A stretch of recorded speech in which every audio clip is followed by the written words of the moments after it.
I'm with Justin Assad, the head coach of Dartmouth Co-Ed and the women's sailing team. Welcome to Coaching During COVID, Justin. Hi, Cindy. How are you doing? Doing great, thanks. Last season, I think you had one race, finishing third at the Sharp Team Trophy before the rest of the spring was canceled. Tell me what went through your mind as that was all happening. Did you think it would really be a year before you get back out on the water? Yeah, it's funny. The announcement was really, less than a week before we were meant to leave for South Carolina for our normal spring break training trip. And the first couple thoughts that went through my head were whether we might be able to go practice with the University of Vermont or, where else in New England that might be more accessible for us to train for that spring training trip. In the first few days after we had canceled Ivy League competition, that was the train of thought that I had. But obviously, and then even through the spring, I think I was hopeful that by the end of the summer, things would be back to normal. But I think by about the middle of the summer, it became obvious that that we were going to be in for a little bit of a longer haul. Yeah, it's really tough for you because you go 2 seasons out of the year, fall and spring. You lost both the spring and the fall.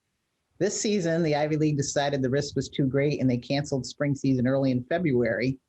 As the spring progressed and it got warmer and the COVID numbers dropped and things on campus opened up a bit, were you able to get out on the water? Have you had any competition this spring, or have your sailors been going somewhere else, like to their home courses and risk sailing? Yeah, well, I want to touch quickly on the fall because I want to be able to give Ben and the whole both sports medicine and Dartmouth COVID task force a shout out. Dartmouth was the only Ivy League school that was able to practice with 2 athletes in a boat in the fall, and that was a huge leg up for us. While everybody else was kind of sailing with 1 athlete in a boat or not sailing at all, and that's not really realistic for the style of competition that we have. So we felt really fortunate to be able to use most of October and a couple of weeks of November for that style of training, and to really help our first years get a leg up on their college development process. So that was a big step for us. And then this spring, our springs are always dependent on ice on our lake, and but whether it is fortunate or unfortunate in a championship season, we did have an early thaw of the lake this spring. So we've been on the water since April 6th, and there's a little glimmer of hope there for a little while that we'd be able to compete in our national championship qualifiers, and ultimately we were not able to. But that's been almost nice for us to be able to just focus on straight training and really building skills for our coming fall season. And so that's really been our focus since about April 11th, when it became pretty clear we weren't going to be able to compete in our national championship ladder. With that being said, we are so because of the timing of the changes for our Dartmouth teams to be able to compete versus when all of our qualification processes were going on, and the final schedule for most of the competitors that we would be able to sail with, we haven't had any competition yet. But we're looking forward to a Saturday, May 22nd.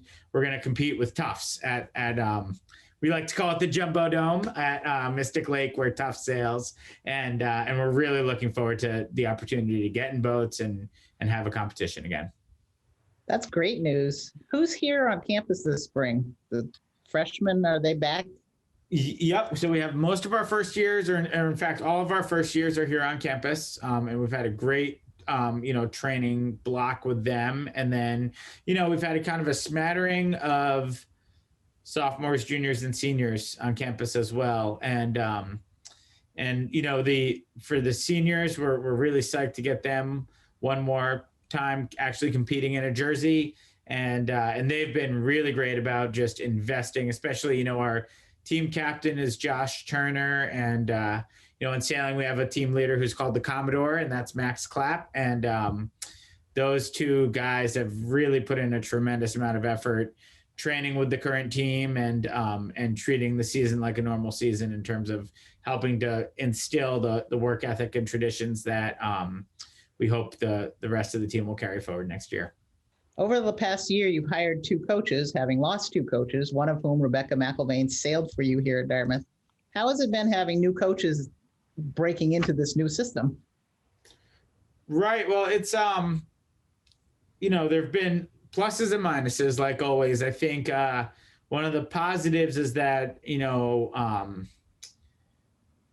a lot of our sort of the way we normally would divide labor in the office hasn't been as relevant because we've really just been practicing. So we haven't had to worry quite so much about, how we coordinate all of our travel on the weekends and, some of those more complicated logistics.